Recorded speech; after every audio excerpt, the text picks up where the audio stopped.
Hello అండి. Welcome to easy cooks. ఈరోజు మనము రంజాన్ స్పెషల్‌గా చికెన్‌తో హలీం చేయబోతున్నాము. చాలా ఈజీగా, చాలా సింపుల్ ప్రాసెస్‌లో మీకు చూపిస్తున్నాను. చూసేయండి.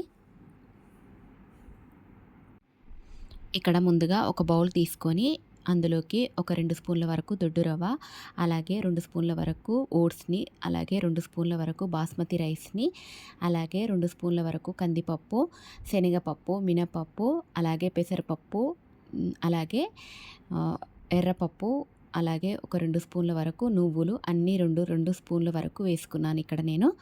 ఇలాగా ఒక గంట ముందుగా ఇవి నానబెట్టుకోవాలి. కొద్దిగా నానితేనే బాగుంటుంది. మిక్సీ పట్టుకుని మంచిగా బ్లెండ్ అవ్వడానికి ఛాన్స్ ఉంటుంది. తర్వాత ఒక కుక్కర్ ప్యాన్ తీసుకొని అందులోకి హాఫ్ కప్పు వరకు నెయ్యి వేసుకోవాలి. నెయ్యి వేసుకున్న తర్వాత డ్రై ఫ్రూట్స్ని ఇలాగా రోస్ట్ చేసుకోవాలి. తర్వాత అదే నెయ్యిలోకి ఇలాగా ఓల్ గరం మసాలా వేసుకొని ఒక పెద్ద ఉల్లిపాయని తీసుకొని వేసేసుకోవాలి దీంట్లోకి. అలాగే ఒక 5-6 పచ్చిమిర్చిని కూడా ఇలాగా వేసుకోవాలి. ఇవి కొద్దిగా మగ్గిన తర్వాత ఒక టేబుల్ స్పూన్ వరకు అల్లం వెల్లుల్లి పేస్ట్ను, అలాగే ఒక టీ స్పూన్ వరకు పసుపును కూడా వేసుకొని దోరగా వేయించుకోవాలి. ఇలాగా వేగిన దాంట్లోకి ఇప్పుడు మనం కడిగి పెట్టుకున్న చికెన్ని ఇందులోకి వేసేసుకోవాలి.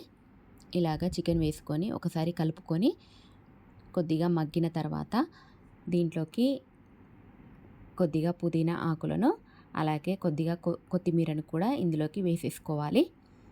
తర్వాత ఒక టేబుల్ స్పూన్ వరకు కారంను, అలాగే కొద్దిగా ఉప్పును కూడా, దానికి సరిపడా ఉప్పును కూడా వేసుకోవాలి. అలాగే ఒక టీ స్పూన్ వరకు గరం మసాలా, ధనియాల పొడి, అలాగే ఒక కప్పు వరకు మంచి క్రీమ్గా ఉన్న పెరుగును తీసుకొని ఇందులోకి వేసుకోవాలి.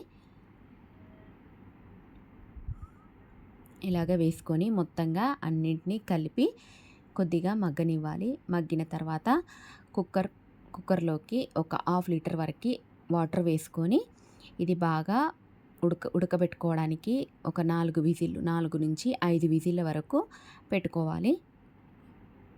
ఇలాగ కుక్కర్ విజిల్లు వచ్చేసిన తర్వాత ఇలాగ మూత తీసిన తర్వాత ఇలా పప్పు గుత్తితో ఇలాగ స్మాష్ చేసుకోవాలి దీన్ని.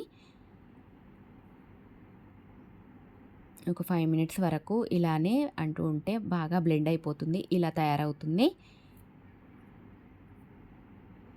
తర్వాత వేరే ఒక బౌల్ పెట్టుకొని అందులోకి ఒక హాఫ్ కప్పు వరకు నెయ్యిని వేసుకోవాలి. నెయ్యిని వేసుకున్న తర్వాత ఇలాగ పప్పులన్నింటినీ నానబెట్టుకున్నాం కదా, మిక్సీ జార్లో వేసుకొని మంచిగా మెత్తగా గ్రైండ్ చేసుకోవాలి. ఈ గ్రైండ్ చేసుకున్న మిశ్రమాన్ని ఇందులోకి వేసేసుకోవాలి. వేసుకున్న తర్వాత ఇలాగా అడుగంటకుండా మంచిగా కలుపుతూ ఉండాలి. కలిపిన తర్వాత ఈ చికెన్ని అంతటిని దీంట్లోకి వేసేసుకోవాలి. ఇలాగా వేసుకున్న తర్వాత అంతా మొత్తం ఒక్కసారి కలపాలి. ఇలాగా కలుపుతూ ఒక 15 మినిట్స్ వరకు కలుపుతూనే ఉండాలి. ఇలా తయారవుతుంది. తర్వాత మనం జీడిపప్పు, పిస్తాను, బాదాంను కూడా మిక్సీ పట్టుకున్నాం కదా, ఒక 15 మినిట్స్ తర్వాత ఇది కూడా వేసుకొని ఒక 15 మినిట్స్ మళ్ళీ కలుపుతూ ఉండాలి ఇలాగే. తర్వాత మళ్ళీ ఒక టేబుల్ స్పూన్ వరకు గరం మసాలా వేసుకోవాలి. తర్వాత హాఫ్ కప్పు వరకు నెయ్యిని కూడా వేసుకొని ఇలాగా కలుపుతూ ఉండాలి. ఒక 15 మినిట్స్ వరకు మనము మొత్తం దీన్ని ఇలా కలుపుతూ ఉండడం వల్లనే టేస్ట్ బాగా వస్తుంది. తర్వాత ఫ్రైడ్ ఆనియన్స్ని కూడా ఒక కప్పు వరకు తీసుకున్నాను నేను ఇక్కడ. ఫ్రైడ్ ఆనియన్స్ని కూడా ఒక కప్పు వరకు వేసుకోవాలి దీంట్లోకి.